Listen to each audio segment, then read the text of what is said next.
Deus abençoe grandemente seu dia. Hoje, quinta-feira, é isso? Gente, como voa! Sexta-feira! Como voa os dias, né? Passa muito rápido. A gente tem que aproveitar cada minuto, né? Tempo não é dinheiro, tempo é vida. Olha a nossa vida passando aí. Quanto mais o tempo passa, temos que aproveitar cada minuto. Que Deus abençoe e te dê sabedoria para fazer as melhores escolhas no dia de hoje. Então, hoje nós vamos ler o capítulo 5 de Romanos. Para mim, um dos mais lindos dessa epístola. Eu gosto demais dessa palavra, Deus já falou muito comigo através dessa palavra e eu quero compartilhar com você, né? Vamos ler juntos e ouvir aquilo que Deus tem a nos falar. A palavra, ela tem três vertentes, né? A palavra, o grafos, que é a grafia, a palavra escrita, o logos, que é aquilo que a gente fala, e o rema, que é a palavra revelada, aquilo que Deus vai falar no teu coração. O pastor David Poichot, ele disse que, ele traduziu, né? Ele interpretou essa palavra rema como uma palavra específica para uma pessoa específica, numa ocasião específica. Esse é o nosso Deus, que fala diferentemente para mim e para você, de acordo com as nossas necessidades, né? De acordo com a nossa aptidão também em ouvi-lo e entender aquilo que ele tem a nos comunicar. Oi, Olavo e Lília, meu Deus, agora acho que eu acertei, né? Eu fiz uma junção dos dois nomes, chamo você de Olívia, tudo bem? Bom dia para vocês, gente. Então, vamos ler ali, eu vou ler aqui na NVI, mas até trouxe a minha bibliazinha que eu amo tanto, que agora parece uma bula de remédio, essas letrinhas aqui, mas se precisar a gente vem nessa versão aqui para compreender melhor o que Paulo está dizendo para nós aqui nesse trecho. Diz assim, tendo sido, pois, justificados pela fé. Oi, Flávio, bom dia, tudo bem? Tendo sido, pois, justificados pela fé, temos paz com Deus por nosso Senhor Jesus Cristo, por meio de quem obtivemos acesso pela fé e pela graça, na qual agora estamos firmados e nos gloriamos na esperança da glória de Deus. Não só isso, mas também nos gloriamos nas tribulações.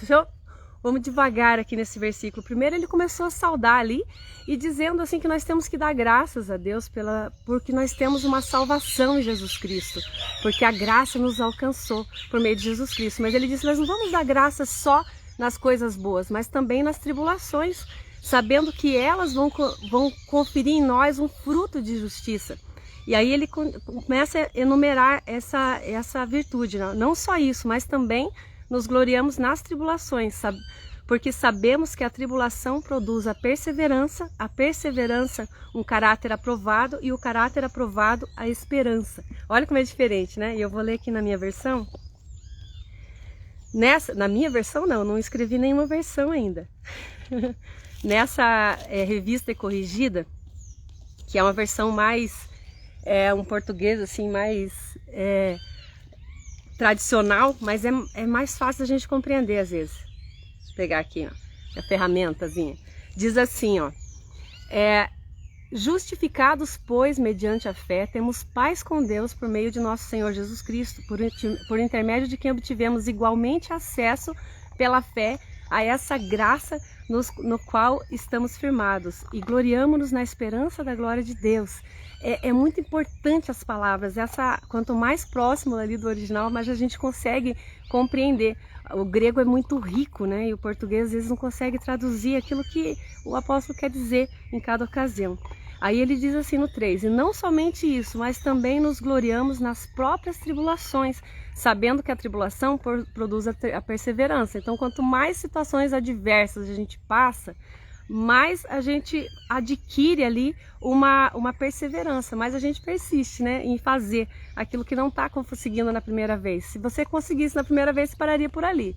Então, quanto mais a dificuldade vem, mais a gente persevera. E essa perseverança traz a experiência. Quanto mais você repete e faz aquilo que você está fazendo, mais experiente você fica. E essa experiência nos traz a esperança. Quanto mais você conhece, mais você confia. E assim é para com tudo, né? Para com Deus principalmente. Quanto mais a gente conhece ao Senhor, mais a gente aprende a confiar nele, a entregar os nossos caminhos na mão dele e deixar ele fazer do jeito dele. da forma como Ele sabe fazer melhor. Aqui no capítulo 12 a gente vai ver quando Paulo fala ali a respeito da perfeita vontade de Deus. Ele diz que a vontade de Deus ela é boa, agradável e perfeita. Então Deus tem o melhor para nós. Quanto mais a gente conhece a Ele, mais a gente consegue entregar os nossos caminhos e confiar verdadeiramente. No 5, ora, a esperança não confunde, porque o amor de Deus é derramado em nosso coração pelo Espírito Santo que nos foi dado. Então, quanto mais a gente deixa crescer esse Espírito que Deus colocou dentro de nós, mais a gente aprende com Deus, mais a gente se submete à vontade dEle, mais a gente deixa Ele ser Deus na nossa vida, né? É lindo demais. Eu tenho uma intimidade assim com essa palavra, porque Deus me ensinou muito através desse trecho de Romanos. Eu era uma pessoa agitada, né? Não tinha tempo para nada, eu vivia correndo de um lugar para o outro, muito trabalho, muita coisa. E Deus foi me ensinando a parar, a descansar nele, a esperar o tempo certo para cada coisa, não agir com ansiedade. E eu era acelerada, né? E eu tinha uma loja e uma vez um cliente chegou lá e falando, eu gosto de vir aqui conversar com você porque você tem uma paciência, né? Eu achei a coisa mais estranha do mundo, porque qualquer adjetivo podia me dar, menos aquele, né? Coisa que eu nunca tive foi paciência.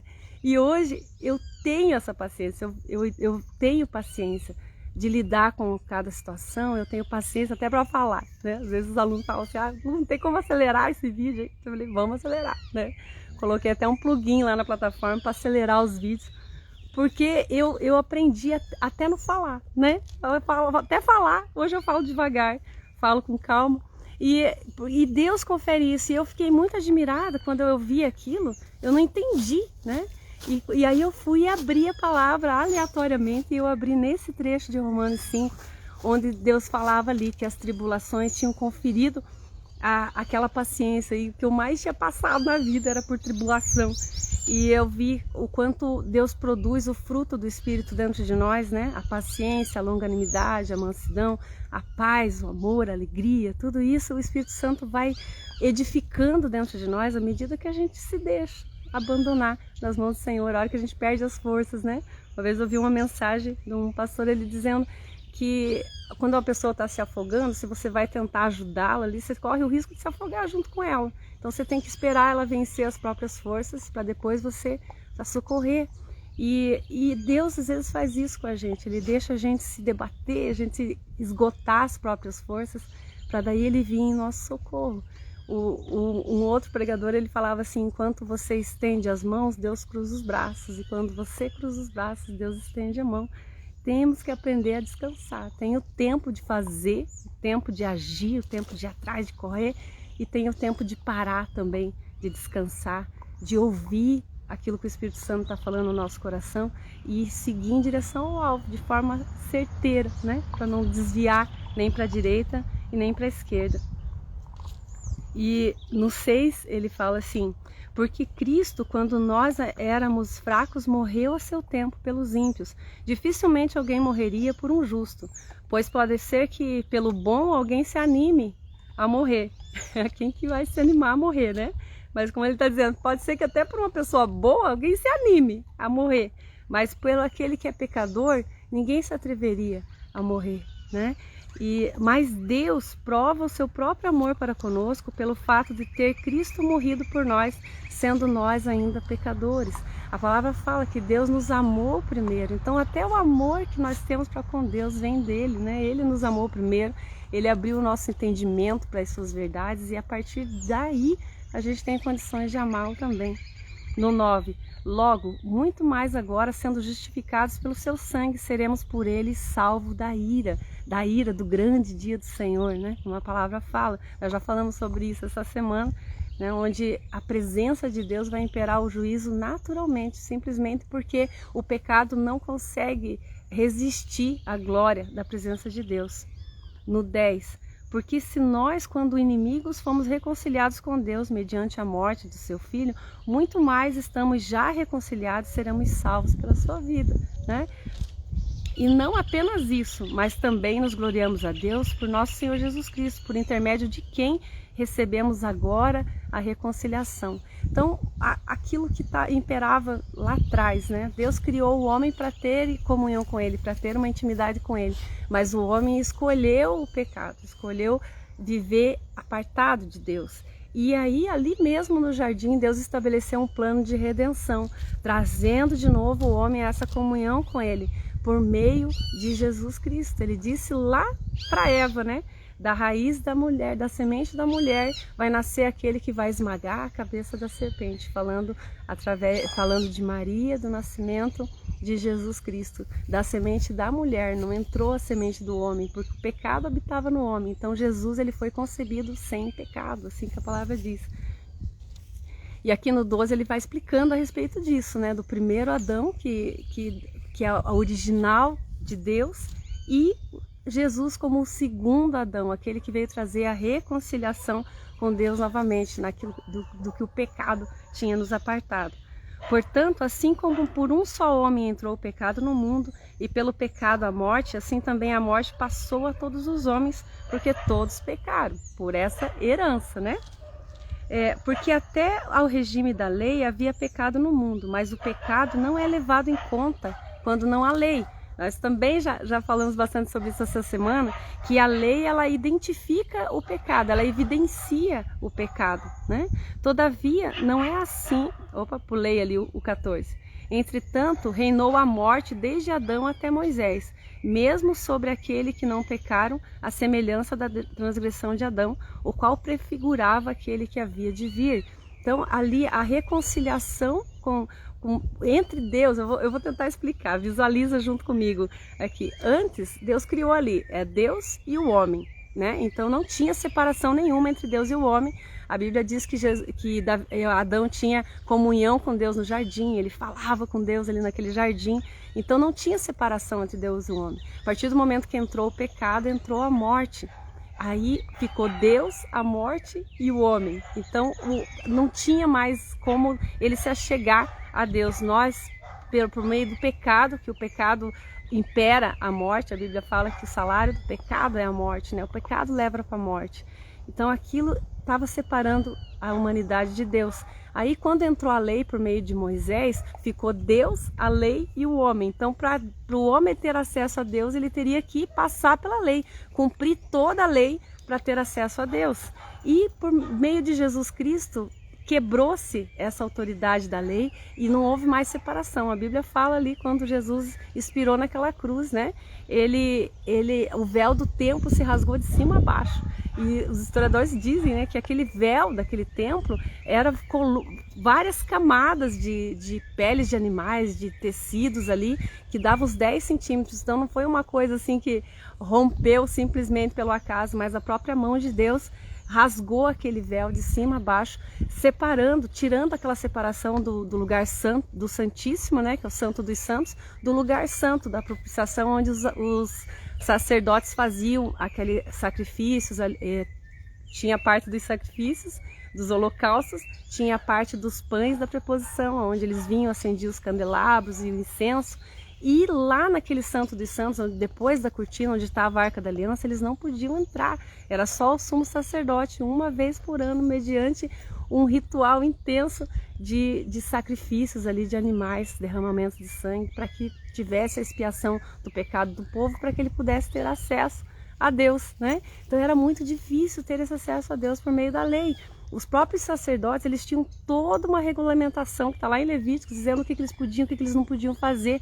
E ainda assim, eles não podiam tocar em nada que fosse imundo, considerado impuro. E ainda assim, se eles tivessem algum pecado, eles eram fulminados pela glória de Deus, porque o pecado não consegue resistir àquela presença que estava ali representada pela Arca da Aliança.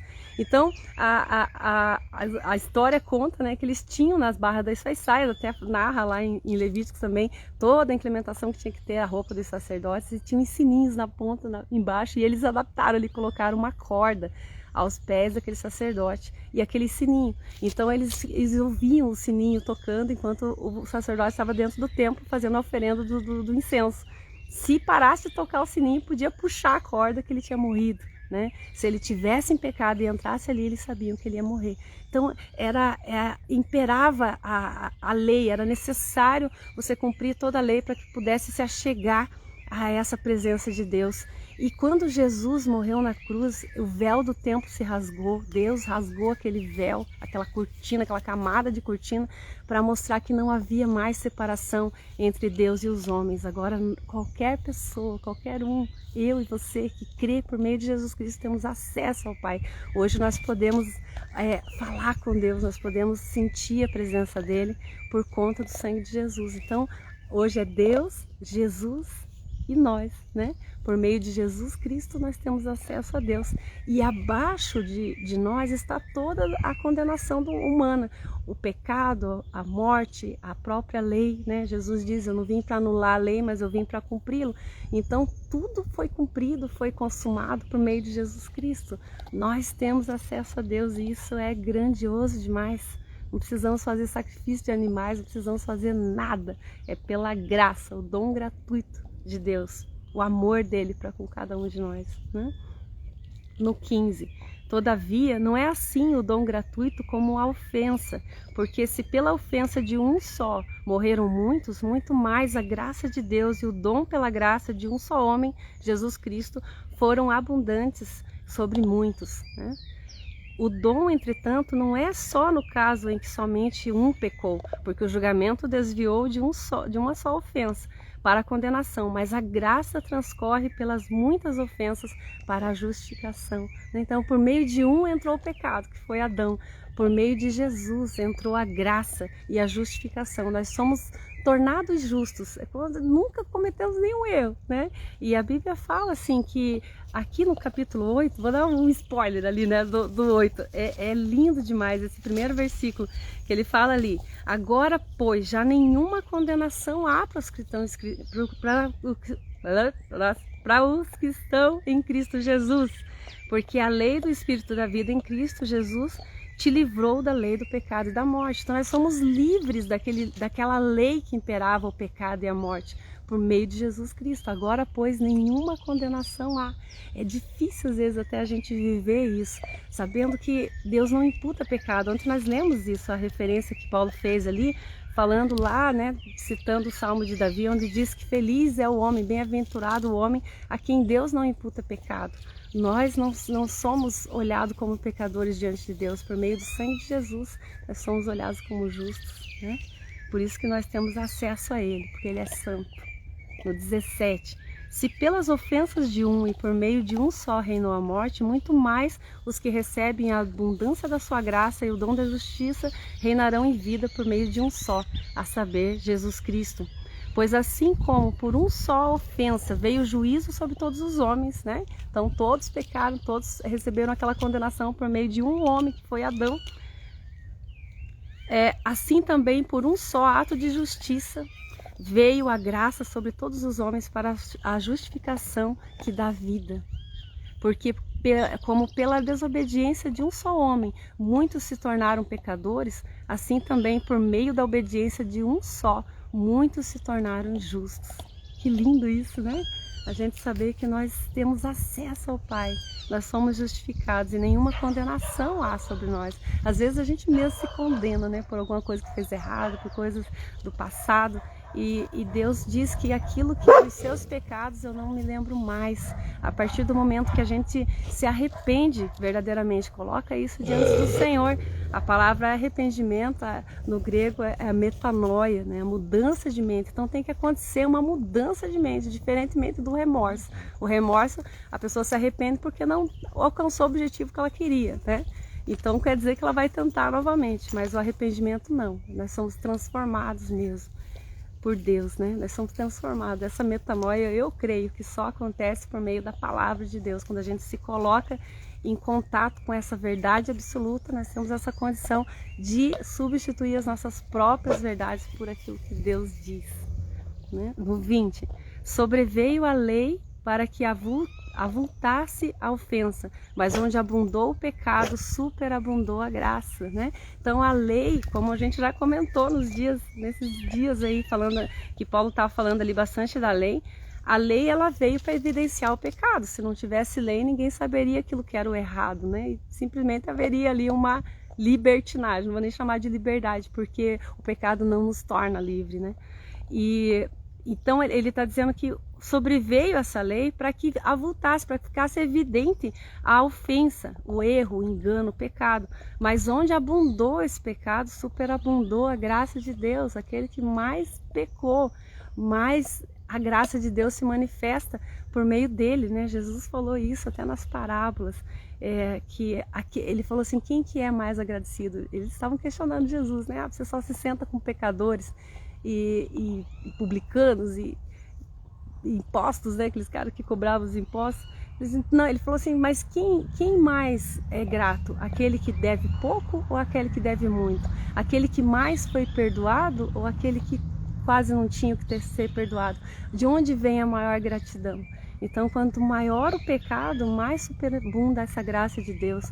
Onde mais há pecado, mais o favor de Deus se manifesta. É isso que Paulo está dizendo ali, né?